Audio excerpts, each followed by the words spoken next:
حديقتي أفريكاي حلكي قرنيقاي عيال حمري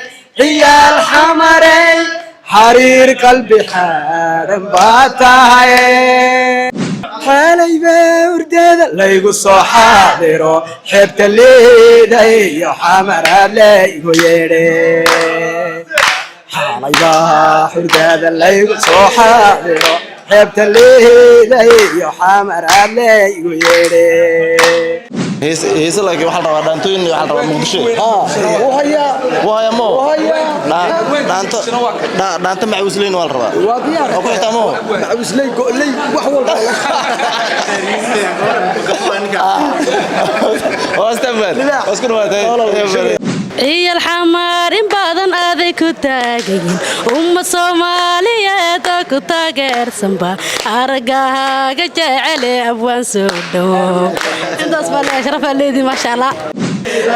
aad farxadayda lama soo koobi karo inaan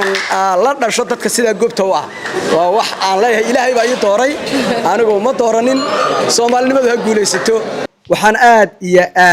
aad ugu faraxsanahay intaasoo labeentii ciyaal xamar ah intaasoo quruxdii ciyaal xamar ah intaasoo dadkii sharafta huwanaa ee caasimadda ummadda Soomaaliyeed oo wiil iyo gabar bale in aad sida maamuuska iyo qadarinta leh aadka u heerka sareysaa aad noo soo dhaweysaan noo sharaftaan waa mid aan ka mahad celinayo qalbigaygana inta noolahay aan ka baxaynin sida runtii anigu waan filayay waanan rajaynay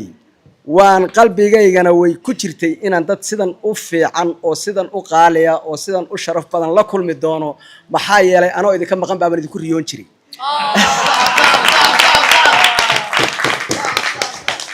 bataqaanaan Soomaali cid ugu laandheeraysan Soomaalidu laandheera lagu faanaa cid ugu laandheeraysan yaa garanaya ciyaal xamar hadday laandheeranimo qiimo leedahay oo cid ay ku faanayso ama tayo bini aadan ay jirayso oo cid isku tilmaamayso waa ciyaal xamar qabiil uma kala baxaan ciyaal xamar haybtoodu waa Soomaalinimo jifadooda hoosana waa ciyaal xamar arrintaasi waa arrinta ay ku mutaysteen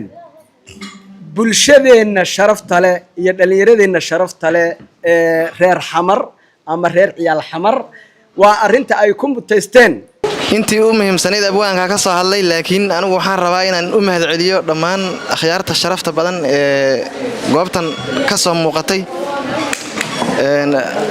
abwaanada iyo fanaaniinta iyo tiktokarada iyo labeentii magaalada xamar sida noo soo sharafteen Allah idin sharfo Allah idin karaameeyo sida gobonnimada iyo sharafta iyo nasabnimada leh ay noo soo dhaweeyeen waan uga mahad celinayaa insha Allah habeenka aynu isu iman doonaa in badan baan wada jeemin doonaa hadalka waxa weeye abwaanka intii badneed soo yiri suugaan baan ku wada hadli doonaa insha Allah aadna wada salaamayaa waxaanu isku haynaa dhowr qodob marka koobaad waxaan joognaa xamar marka labaad waxaanu isla joognaa ciyaal xamar marka saddexaadna waxaa nala jooga abwaankii ciyaal xamar Axmed Budul Ismaaciil iyo maxaan ku yiraahdaa abwaan Anwar Tooti Anwar Maxamed Caynaanshe waxaan leenahay soo dhawaada waa laba abwaan laba fanaan nagu qaali ah oo maxaan ku yiraahdaa sharaf iyo karaamo ummadda Soomaaliyeed dhexdeeda kale waxaan leenahay ku soo dhawaada caasimadda ummadda Soomaaliyeed maxaan ku yiraahdaa hadal badan ahaan ma buuxsho waxa inoo soo socda habeenkii caweyska dhaqanka iyo ciyaal xamar waxaan dareemayaa in habeenkaas uu ka duwanaan doono habeenada kale insha Allah hal ismuujiyaan leeyahay habeenka 2 May haduu Ilaahay yiraahdo habeenka jamcadu soo galayso khamiistuna sii baxaysa insha Allah iyo hotelkan aynu ku sugannahay Elite Hotel qofkii laga waayo ciyaal xamar ma habeenkaas ciyaal xamarnimada habeenka laftiibu ka qaatay qofkaas waxaan halkaan u imaanay oo nu taaganahay ku soo dhaweynayna hadaan ciyaal xamarnahay abwaankeena nagu qaaliga oo dhaantada wadadii aan mar lahaaba ii furay inaan dhaantay abwaanka ka dambeeyay oo codkiisa ku karsan jiray raashinka iyo walaalkay Anwar waxaan idin leeyahay soo dhawaada meesha marti kama tihiin waa idinkaga soo horeeyno kaliya waxaan idin leeyahay ku soo dhawaada waa habeenkiina quruxda badan aan halka u imaanay ciyaal xamarow abwaanka uu cimaamada markiisa idinka waa yacni wax badan baa dusha la idin saartay dushana saarta Axmed Budul walaalkaan labada May wax weyn dhici doona wacdaro hadii Ilaahay idmo hotel Elite habeenkaas waxaan rajaynaynaa sida aan hubaba ilaaneesh meesha waxa maraya Axmed Budule in xeebtuna buuxsanto hotelkuna buuxsamo dadku ugu caansanaa waa joogan dhalinyaradii reer Muqdisho fanaaniin ha ahaato tiktokers ha ahaato kulli waa la joogaa tigidhadu waa qiimo jaban waa $10 waxaad ka helaysaa V1 Classic dukaanka Xamdi Bilan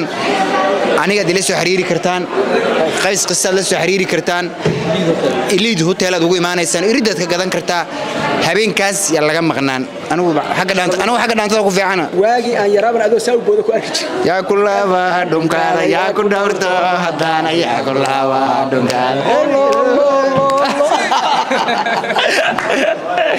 habeen maamuus mudan ayaa Muqdisho ka dhici doono waana 2 bisha May abwaan Axmed Budul iyo abwaan Anwar Tooti ayaa habeenkaas nimada daali doona kaligood ma aha abwaanada dhaqanka ku heesa ee Muqdisho jooga dhamaantoodna way nala joogaan wax walba oo dhaqanka la xiriirana waa lagu soo bandhigi doonaa kaliya intaas ma fanaaniinteena kale ee caadiga ah ee reer Muqdishona way ka soo qayb gali doonaan anagoo dhalinyarada reer Muqdishona waxaanu garab taaganahay ka qaybgalka iyo qabanqaabada inaan si buuxda uga qayb qaadano abwaanka waa ugu mahadcelinaynaa sida sharafta leh iyo karaamada leh oo dhalinyaradiis u soo dhaxgalay waliba showga wuxuu u muuqdaa show free ah dhaqaalaha lagu soo bandhiga hadaad aragtaan waa $10 oo kaliya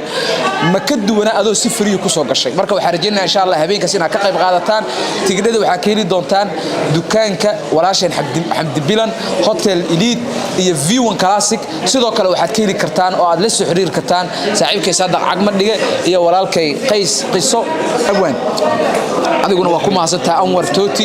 abwaan Axmed adikana waa ku mahadsantihiin waxaan rajaynaynaa habeenkaas inay idin noqoto habeen dib loo soo celiyo dhaqankii Soomaaliyeed xasuuso fara badan la galo dhalinyarada Soomaaliyeed way u baahan yihiin habeenkaas dhaqan la xasuusiyo iyaga kaliya ma soo hore ku sheegay fanaaniinta dhaqanka ku haysta ee Muqdisho joogta ee dhaantaysana way nala joogaan fanaaniinta kale ee caadigaana way nala joogaan ciyaal xamar waxaan joogaa maanta oo idin imaaday waa u jeedaan abwaan Axmed Budul waxa waaye wuxuu qowraa showgaas waxa loo talagalay ciyaal xamar abwaanka abwaan cajiib ee manil ka sheekeenayo waxaan ka rabaa meeshaas in la yaabo ma fahantiin showga xataa qiimo oo macquul ah ka dhigay oo abwaanka waxa lacag mari baaniga ciyaal xamar rabaa ma fahantiin ciyaal xamar ay yimaadaan marka soo dhawaad meeshaas inaga lagu sugo ciyaal xamar waxaan meeshan kaga mahadcelinayaa dhammaan marti sharafta ka soo qayb gashay inaanu soo dhaweeyno abwaan Axmed Budul iyo abwaan Anwar Tooti sharafi ina cawada idinla joogo anagoo matalan ciyaal xamar in badan aaday ku taagayn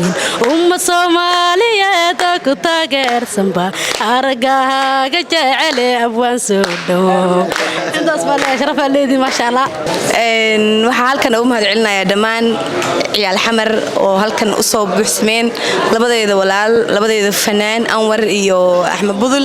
taanu waxaan leeyahay ciyaal xamar aan kamid ahay dadka idin soo dhaweeyaan ku jira soo dhawaada minankiin waaye ma fahanteen waa inoo insha Allah habeenkaas iyo wacdarada aan hadalka isku fiicnin baariyay u dhiiba waxaan ilaa labada abaan ku soo dhawaada Muqdisho ciyaal xamarna intaan oo kaliya ma ahaan waa dad faro badan oo aan la koobi karin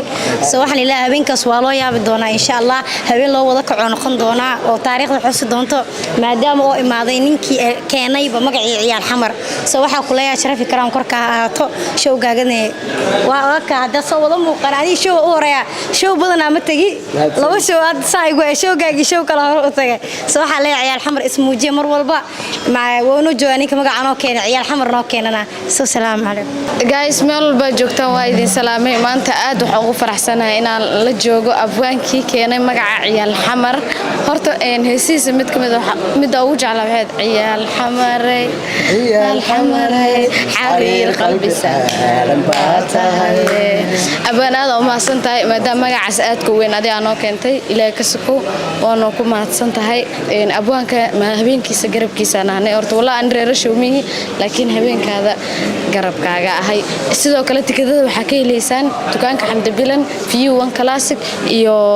Saadaq Cagmadhigi iyo Bilal Bashaa macalaani xataa way iga soo xiriir kartaan iyo Elite Hotel meesha lagu qabanayo showga waana maasantiin habeenkaasna ha maqnaanna ciyaal xamaray assalaamu calaykum maanta waxaa la joogaa abwaanka wallahi aad waxa uu faraxsanahay inuu abwaanka arko heesiis dhaanto waliya ma dhageysan laakiin dhaantooyin kaliya dhageysto waay dhowr muuqaal oo saga duubay marka xalay guys soo dhawaada fanaaniin hore tadaarki jirteen oo show u qabsadeen hadda fanaanka saxda ciyaal xamar joogo reer ciyaal xamar meesha laga maqnaanin iftiishanadan waxa ka heli kartiin View One Classic Elite Hotel iyo waxa ka heli kartiin Xamdi Bilan Qays Qiso iyo Saadaq Cagmadhigi inta waa ka heli kartiin soo dhawaada habeenkaas tiim ciyaal xamar halayda arko fanaan kale ma jiro fanaanka ciyaal xamar waay magac kale inta ma loogu yeeray yaa leedweyn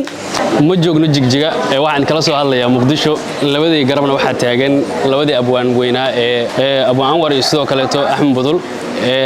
hadda qariyaan dhawaan ka daawo jirtay 2023 Muqdisho nala jooga insha Allah barnaamijkaas iyo mid kale oo ka sii xiiso badan oo waqtigiisa iyo tayadiisa la soo galiyay insha Allah ayuu Muqdisho ugu soo bandhigi doonaa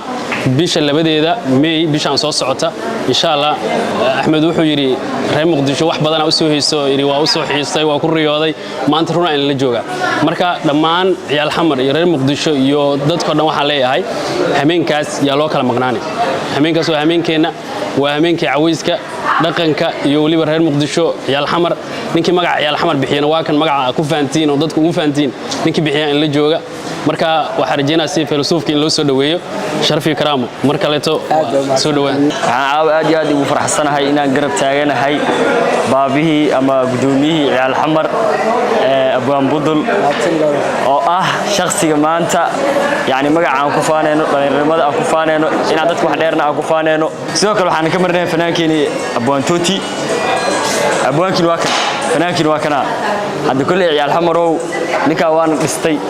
maanta miraha cunayna asaa noo dhisay maanta asaa wuxuu noo baahan yahay yani inuu waqtina la qaato na arko dhalinyaradii shalay magacooda uu ku dhawaaqay oo maanta magaciisa qaadanay mirihii shalay waa mir dhalkeedu uu ka doonaya lacag ma wax la dhigi doonaya wax kalma waqtigiina uu soo hurtaan oo u maataan waqti aan la qaataan farxad aan la qaataan magaci 12 sano 13 sano kor la dhisay maanta mir dhalkiisa inuu arko buu abwaanku yimid show buu na qabsanaya abwaanka qiimo iska macquul ah qof walba uu heli karana waa ma fahanteen waa yani show aan hore looga arkay magaalada Muqdisho kulli ciyaal xamar showgan ayaga iskale meesha ay ka geystaan meeshaas uu joogaa showgan aad iyo aad salaama insha Allah aniga qays ahaan marka hadlayo waxaan u hadlaa ciyaal xamar waxaan ku hadlaa magaca ciyaal xamar annaga ciyaal xamar maalmahan dhan adigaan ku hadalhaynay waad maadsan TikTok-gayga ugu yaraan 3 fiidiyoo oo adiga kaaga soo galiyay aad oo maadsantahay ayagana waxay dhaheenbo show waa fogeyseene ma soo dadajisiin si kasta noqoto hadda showgi waa yimid waa 2 May tikidada waa iska raqiis waxa aniga sheegi kara abwaanka waxa dhan $25 ka dhig mayo yiri war 15 ka dhig maya aan wuxuu dhahay reer Muqdisho inaas aragnaa waa muugina lacag sameey marib dhalinyarada u baahan u dhahay abwaanka lacag weyn ma dhalinyarada rabaa tikidada meelaha ay ka helaysaan aniga oo qaysa TikTok-gayga luuqiga la soo hadal waa helay Saadaq Cagmadhigi waa ka helay asna luuqa TikTok-giisa kala hadal dukaanka Xamdi Bilan waa ka helay meesha dhan oo ka dhici raba showgana ileedna waa ka helay albaabku ku yaala habeenkaas hadii aad ciyaal xamar tahay dhig ciyaal xamarna ku jiro abwaankii abaalka nagu lahay waa kanaa aanu istaagno abwaan adiga aan ku maad celino mudo heesa laakiin waxa la rabaa dhaantooyin waxa la rabaa Muqdisho wahaya mo dhaanta macusleyn waa la rabaa waa diyaar oo ku xitamo macusleyn go'ley wax walba واستمر اسكن وقتي abwaan Axmed Budul caawa shaacinta showga oo ku beegan 2 May dhalinyaro badan oo baraha bulshada caanka ah TikToker abwaano masuuliyiin ba isugu yimid waa shaacintaadi sharaf iyo karaamay noo tahay in show noocaas noo qabato waxaan rajaynaynaa inuu noqdo mid la isku arko insha Allah ciyaal xamar wax badan ba adoo gurigaaga jijiyo hurday adu dhaantays laakiin habeenka 2 May in ayaguna kula dhaantayaan baa haday ka soo garbixin ma ha ciyaal xamar sax waxaan aaminsanahay in ay siday tahay waayo qofka ka qada wanqashiisa oo qof dhaxalka ugu ka qaday habeenkii ciyaal xamar iyo dhaqankii hideena weey marka taas malayn maayo in bulshada reer Muqdisho ay ka soo qayb gali waayaan dhammaantood bas sharafta leh noo soo dhaweeyna waa uga mahad celinaya aad iyo aad aduguna mahadsan tahay oo kamid ahaa dadkii sida fiican noo soo dhaweeyay aad iyo aad